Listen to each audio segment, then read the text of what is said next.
This is a great question because it shifts focus from superficial icks to actual patterns of behavior that erode trust and safety over time.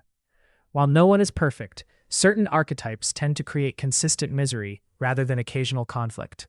Here are the types of men whose company is usually more draining than fulfilling, categorized by the specific danger they present to your peace. 1.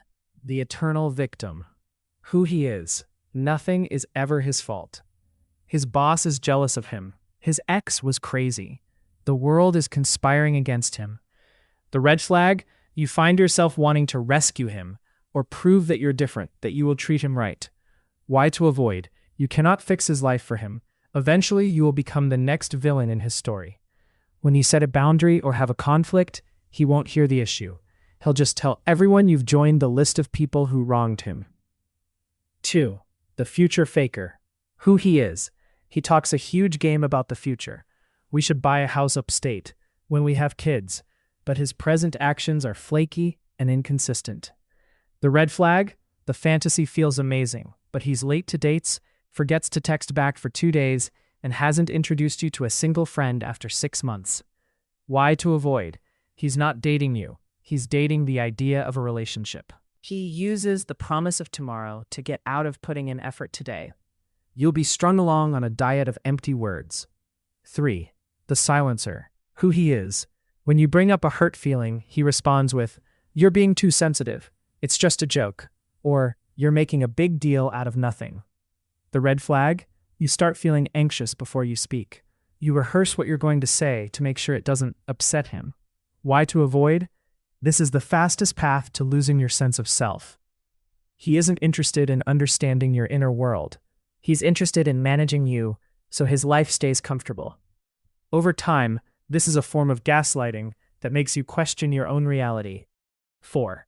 The brutally honest critic. Who he is. He prides himself on just telling it like it is. He comments on your clothes, your cooking, your laugh, or your career choices under the guise of being helpful. The red flag? You feel smaller after you've been with him. He says, "I'm just trying to make you better." Why to avoid? This isn't honesty. It's negging and control. He's slowly chipping away at your self-esteem so you feel lucky that he tolerates you. A good partner's feedback makes you feel seen and supported. A critic's feedback makes you feel like a project. 5. The one-sided intellectual. Who he is. He needs to be the smartest person in the room. He will explain your own job to you. He will correct your pronunciation of a foreign word in a way that feels condescending, not informative. The red flag. Conversations feel like a lecture. You leave not feeling connected, but like you just attended a TED Talk you didn't sign up for. Why to avoid? In a partnership, you need to be equals. If he cannot learn from you, if he only sees you as an audience, he does not respect your intelligence. You will always be the student, never the peer. 6. The Mr. Still Healing. Who he is. Fresh out of a long relationship, still texting his ex. And says things like, "I don't know what I want," or "I'm just seeing where things go." The red flag, you are doing the emotional labor of a therapist and a girlfriend for the price of one. Why to avoid? Believe him when he says he doesn't know what he wants.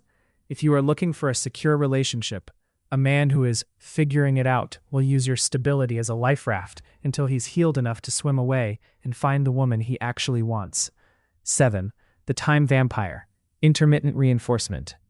Who he is. He's hot for 3 days, then disappears for a week. He texts you at 11 p.m., but never makes a Saturday night plan. The inconsistency is intoxicating. The red flag, you are checking your phone obsessively. You get a dopamine hit when his name appears. Why to avoid? This is an addiction, not a connection. He's training your brain to accept breadcrumbs. The highest high isn't worth the chronic anxiety of the waiting room. 8. The mother seeker, Peter Pan syndrome. His apartment looks like a crime scene. He eats like a toddler, and he expects you to manage his calendar, social life, / relationship with his own family. The red flag, you just do it better than me. Or, I was gonna do the dishes, but you got to them first. Why to avoid? You are signing up for a second shift of unpaid, unappreciated labor. He isn't looking for a partner. He's looking for a replacement mommy he can sleep with. Resentment kills desire faster than anything else. The one non-negotiable trait to listen for. Contempt. Regardless of the type, the absolute deal breaker is contempt. This is when he makes you feel stupid for caring about something, rolls his eyes when you cry, or mocks you in front of friends. Contempt is the sulfuric acid of relationships. It dissolves trust instantly and is almost impossible to rebuild. Final wisdom. The man you should avoid dating is the one who makes you feel like you need to shrink yourself to fit into his life. The right man will have his flaws, but he will make you feel safe, seen, and expansive. Like you have permission to be more of yourself, not less. If you feel the urge to explain basic human decency to him, you are not dating a man, you are raising a boy. Follow my page for more fresh content like this. Tsutsuma de King African Songa Cowboy.